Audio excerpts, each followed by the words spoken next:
This is Stavros. He is the founder of Parabellum Games, which has made one of the best games we know, Conquest Last Argument of Kings. Thank you for the flattery. It will get you everywhere. I didn't mention First Blood.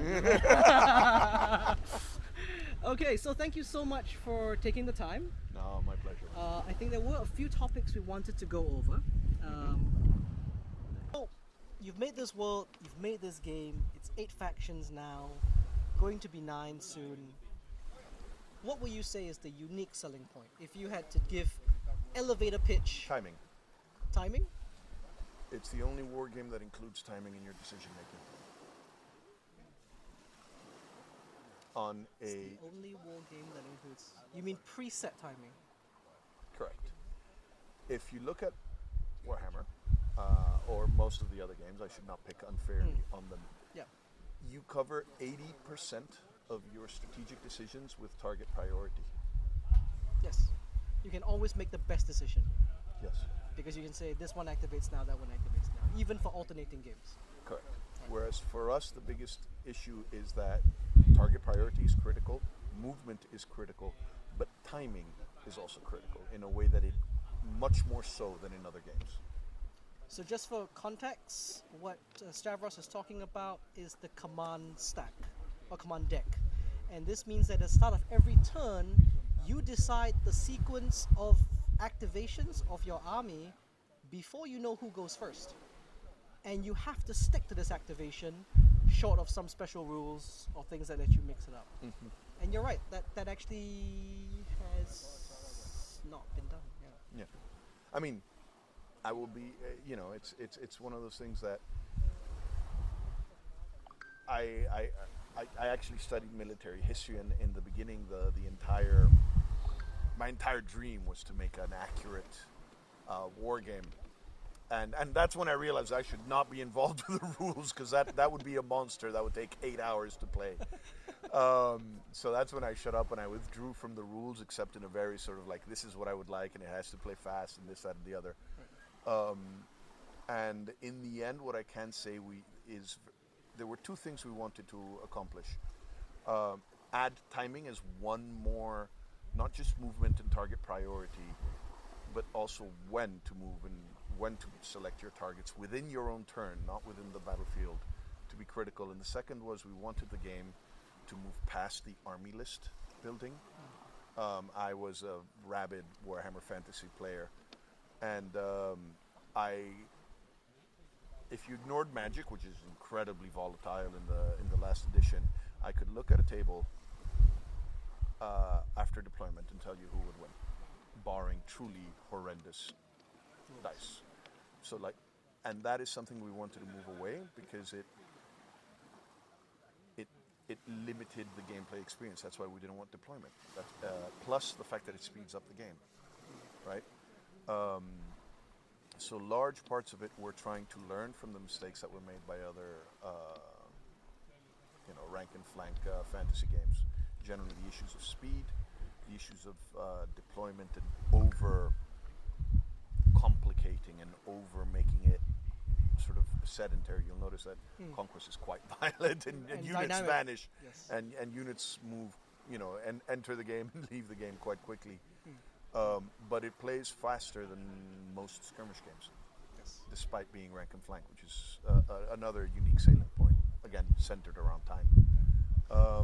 So there's no deployment in this game. You start the table with nothing on the board, and then depending on the class of your units, you come on as the turns go by. Yeah, and we've got some dreams with Leo of playing around. So right now it's very standard. It's lights come first, then mediums, then heavies.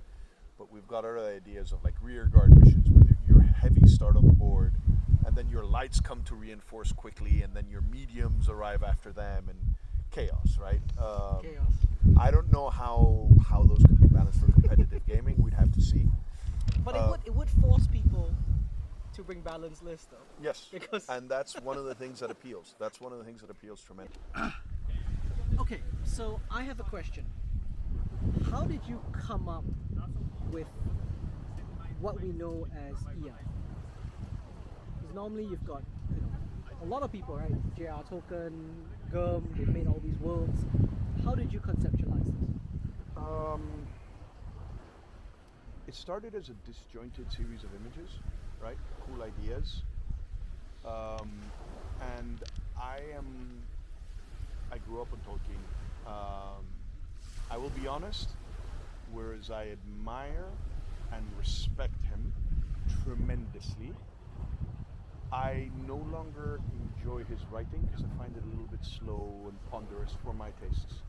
But the world that he created is flawless, and that has always set my standard for a world, in how well woven it was, the consequences of actions, you know, carrying across the ages, and how tightly it fit, which is a tremendous number of iterations. If you've seen his notes, if you've seen his son's books for the series, you've seen how many times he went back and revised to tie in new ideas that he developed.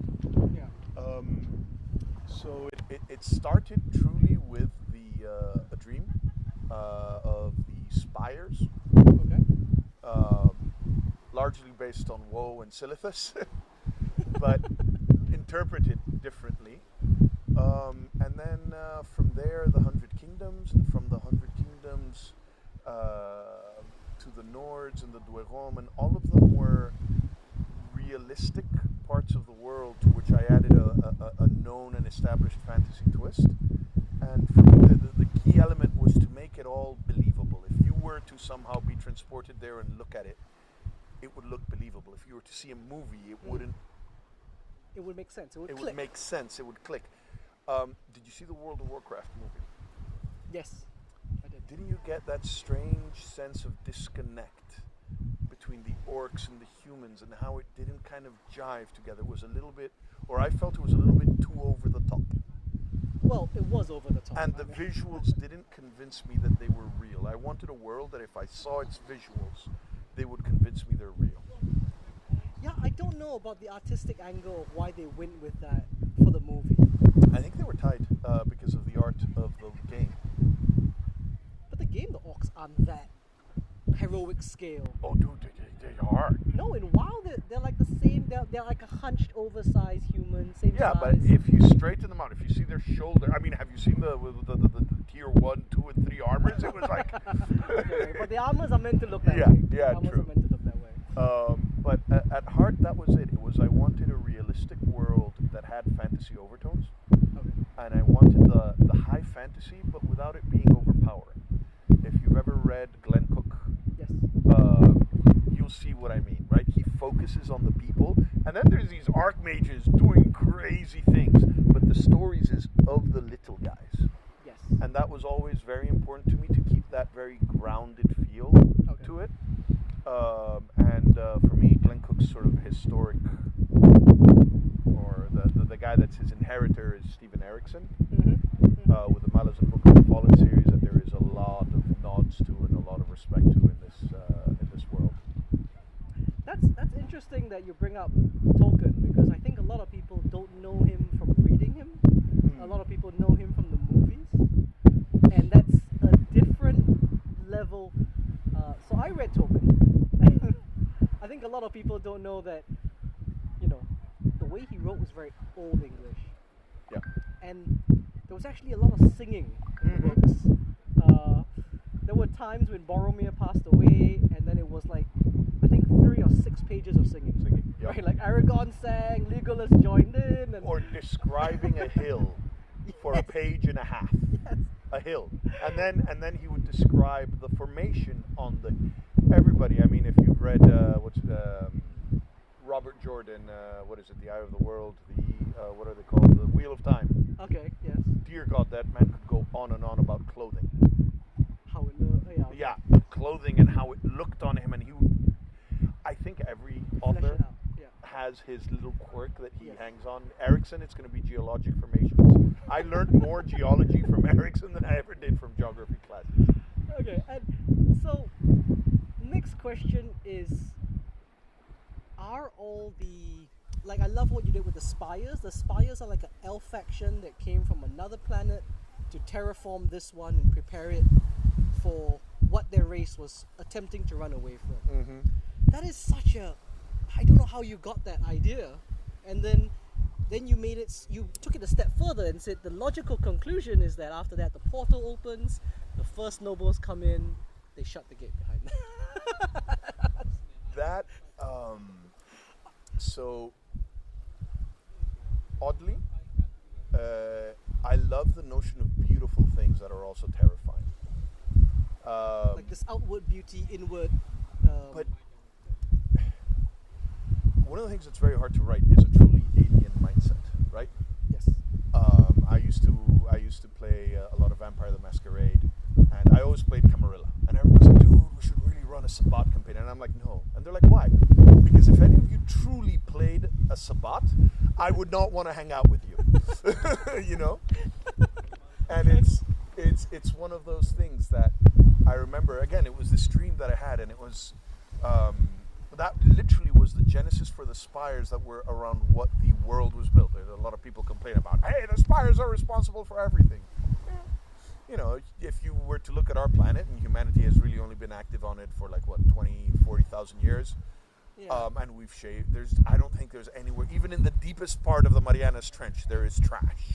Okay, so these guys have been there much longer. Obviously, they've affected everything. But that first touch was literally the whole, these are glorious, beautiful things, but their goal isn't compatible with mine. And it was that sort of like disconnect moment. Right. That is the heart of the spires, right? Yes. That odd beauty, but inhumane, that step away into the alien. And then my notion was to tie them because Tolkien, it was the elves were the children of the stars, right? In this one, they are literally the children of the stars that came. Well, these guys are not as wise as the elves are. They were not blessed with the wisdom of the Valar. Yeah. And then the rest of it was, so what I always try to do when I write is I try to bring as much real world history as you can, because when you don't do that, I find the fantasy tends to be quite shallow, because then the writer, exactly, then the writer has to put in all that depth, and to put in all that depth, he has to write like 10 trillion books and addenda and appendices, and it doesn't work. Whereas if you can link it to something that humanity has experienced, I don't need to tell you everything for you to immediately start creating echoes. So for example, with the Nords, by linking them so closely to the Viking culture, Yes. the Aesir and the Vanir and their gods, you already get all of that connotation. You get the harshness of their environment. You get their rating before I've even opened my mouth. This is just by looking at an image. Yeah. And everything that I create, your brain is going to stitch into a very rich tapestry that you already have, that I didn't have to put in there. Right. So this is very hard to do with the spires because they're very alien. So what I Yes. tried to do was, the spires are actually based on the East India Trading Company. You have... Well, that's why they fucked up everything. But you have that split between the sort of the technocrats, right, Yes. the directorate, and the sovereign, who the crown, and you have that jostling for power between the two. Oh, it makes so much sense now. Yeah, Okay. and it gave me the entire subtext of how this work, the politics, how the backbiting, the shares and the boardroom drama, all of that. I've been very heavily inspired by all the creepy things that they did to each other. Okay. Are you intentionally making them, like, no faction in this world is good? Is that intentional? 100%. Like, 100%. city-states looked like they were good, and then you hinted a little bit about the Inquisitors and the darker side. The Talos came out, and people said, "Oh, that looks great." And then you're like, "Yeah, but they really just harvested the essence of these wounded gods and pumped it into this dragon." I was like, "Well, that got dark pretty quick." Is it intentional? Is it just you're trying to make them human? Intentional. Couldn't they in just have some- taken care of the gods? And like, and yeah, get back up, help me out. No, they're like, no, we're gonna harvest this guy. yeah, it's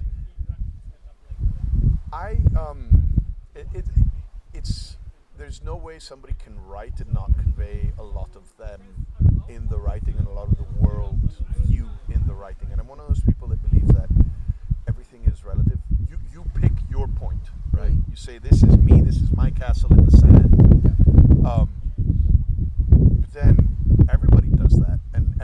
has a right to build their castle.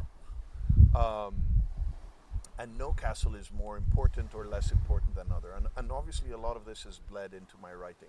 So there are a lot of things that make people good and bad, and a lot of it has to do with points of view. And for example, you might look at the sovereign and say he closed the gate behind him so that he'd be the highest ranking. Or maybe he did it because he knew the danger of what came after. And despite orders, he said, to hell with it, I need to safeguard my people. You don't quite know. I mean, the sovereign is a rat bastard. Yeah. But that, one of his most defining decisions, you were not quite certain whether it was a good or bad decision, right? And I try to do this, I try to create that duality everywhere, so that there's always a redeeming feature and people from a wide gamma can identify with whole parts of it.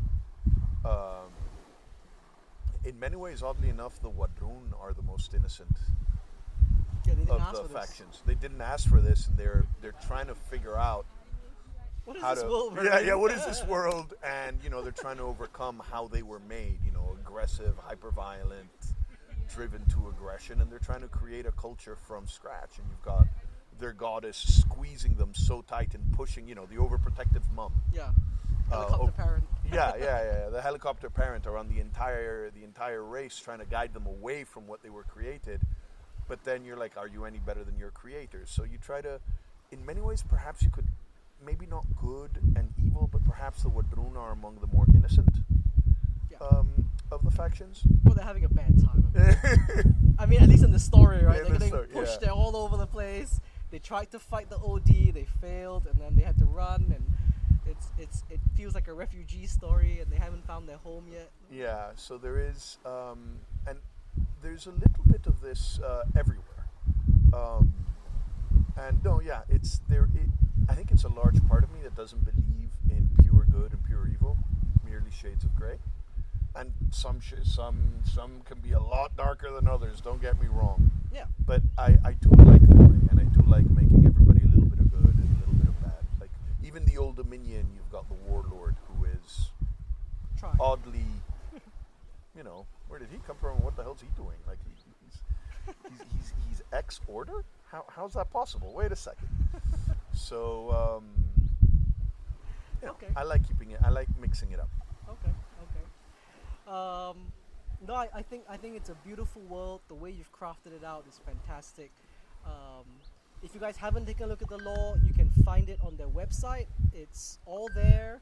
It's not the best way to read it. I wish you would make it and publish it into a book. We are coming out with the RPG that will condense it all into basically the Dungeon Master's Guide is what you will want. The Chronicler's Guide. Sorry, to be precise. And when you say RPG, this is Dungeons and Dragons? Yeah, it's going to be 5th edition or 5.5 apparently now is what everybody has agreed to call it. Okay. And it's going to basically, we're redefining a bunch of the basic classes. We're using their engine. Yeah. But then applying it to our world, which is a little bit heavier and grittier. And the lore will be, I assume, all. Yes. And is it more fleshed out? A lot more fleshed out. So if, let's say, I play the game, I love the lore, but I don't play RPGs, is it still worth buying? Is there a lot of lore? Oh, it definitely is. Yes. Yeah. In the Dungeon Master's Guide, there is a metric ton of lore. It will span Genesis. It will span the creation and the ancient history of the world. Okay. And then it will go into the specific areas of the world and give you a much deeper look than what you do if you're playing the war game. Because in the war game, it's panned out, whereas in the RPG, it's rather zoomed in. Segment. Yeah, so you'll have a lot more details and information that will flesh in. And when the RPG is done, we do intend to create a sort of a lore book, and maybe even go with faction books that have no rules, merely lore and art for each unit. I look forward to it. So there's a lot to do and a few people to do it. It's now that you say that Tolkien is your inspiration, and I note that the Imperial throne is empty, are we looking at a Return of the King? Or is he dead? It's up to the players. That will actually be decided in the living world. Okay, so the living world, guys, is if you go to parabellum.com and you make an account, in periods, you will have a chance to vote and read on the specific stories of characters across all factions, and then you can choose what happens to them, left or right. Do they win? Do they lose? And it's all up to votes. And then you give him the hard task of writing what happens. Yeah. I always felt it was very important to. There's a lot of people or a lot of writers who are like, "Oh, you read the book wrong." I don't think it's possible for a reader to read the book wrong. The book, you read it and you interpret it. So I always wanted to be in the hand of the players. It's also a pet peeve from Warhammer and how little the lore developed. Right. I imagine. And I understand, because when you've got the golden goose, you don't want to kill it. And so you, in fact, but not wanting to kill it then becomes, I don't want to make it uncomfortable. And I don't want to make it uncomfortable becomes like, do not touch, look at, or breathe near the golden goose. And suddenly it's, a little bit stale after 20 years of the same. Yeah. But your timeline is moving.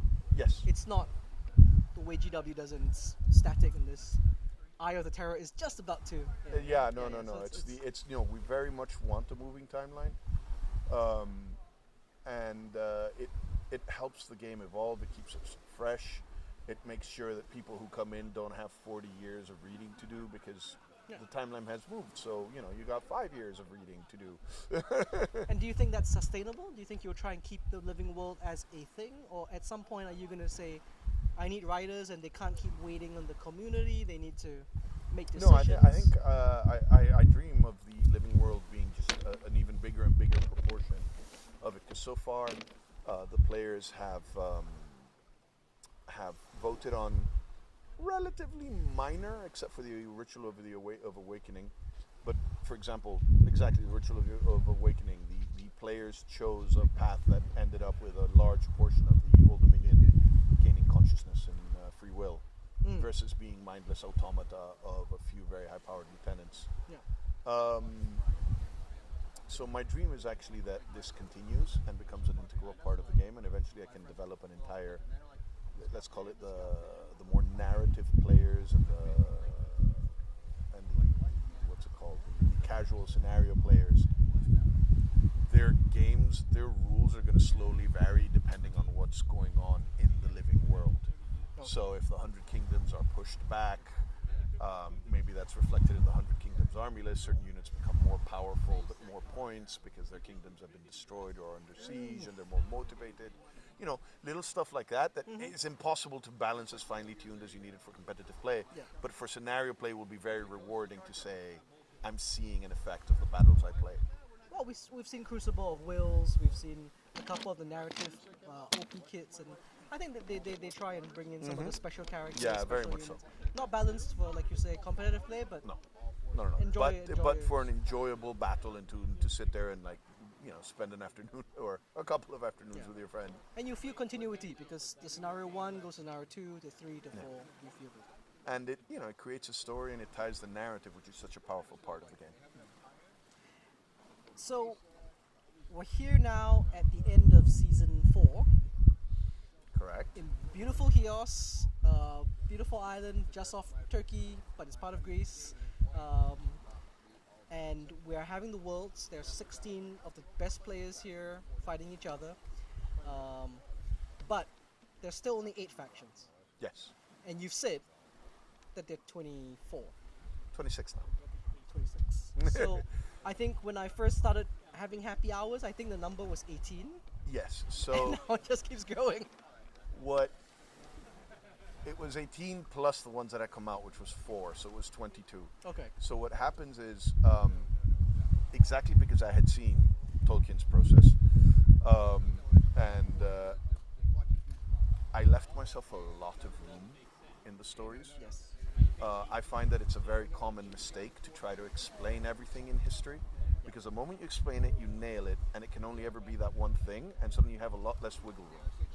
Whereas I have left huge periods very vaguely described, and events that caused vast changes are rather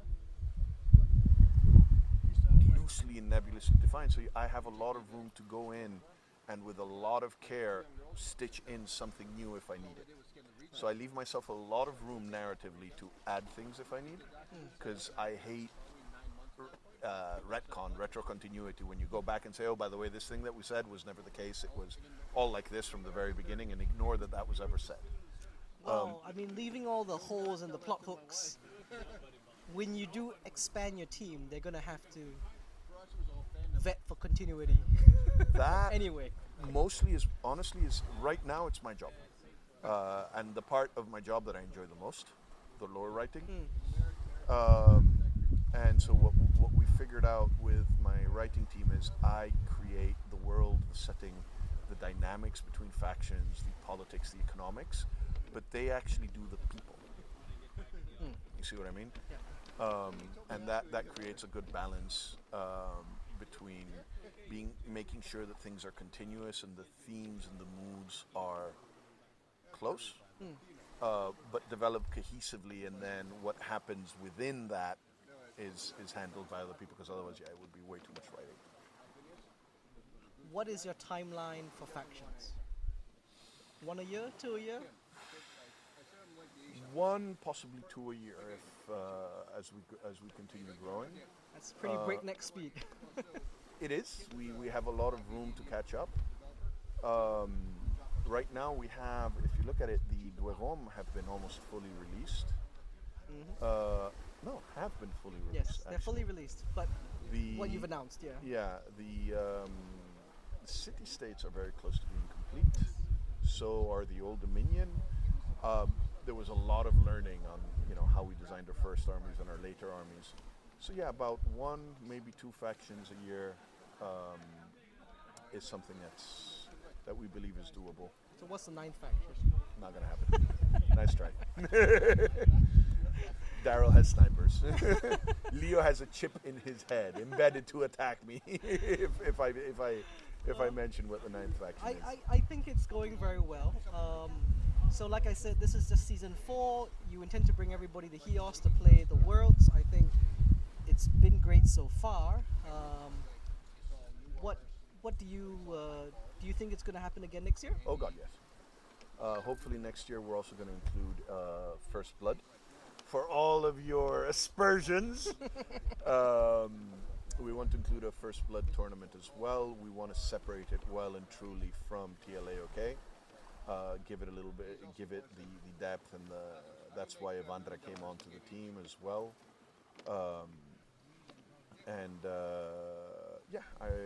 We're probably not going to expand the number of people, because we do want to keep it cozy and doable, because Chios, as you may have noticed, does not have the most amenities. It's a little bit out in the boonies, but it's beautiful. But it's your family home, is it not? Yes, it is. It is very much. I've been coming to this island since I was 3 months old, and I've lived in Argentina, the U.S., and Greece, and this is the one place that has never changed. So it has always had for better or for worse. No, honestly, for better. This particular place has only been for the better. It's my fortress of solitude, and it is actually still very emotional for me to share this and to be able to have created this and bring the players here to share what I did, to share my island with them, and to share them and my company and my creation with the island. It's funny. I was talking to people I don't know, and they're like, "Oh, you're making this game, and what it is about?" And I'm like, "How the hell did they find out?" And it's a small island. People find out. Okay. We will be watching, and I will keep playing. And thank you so much for your time. And thank you for making it out here. Thank you for the passion and the energy it took to play all those games and organize those tournaments to be able to actually make it out here. Thank you so much. Oh, my pleasure.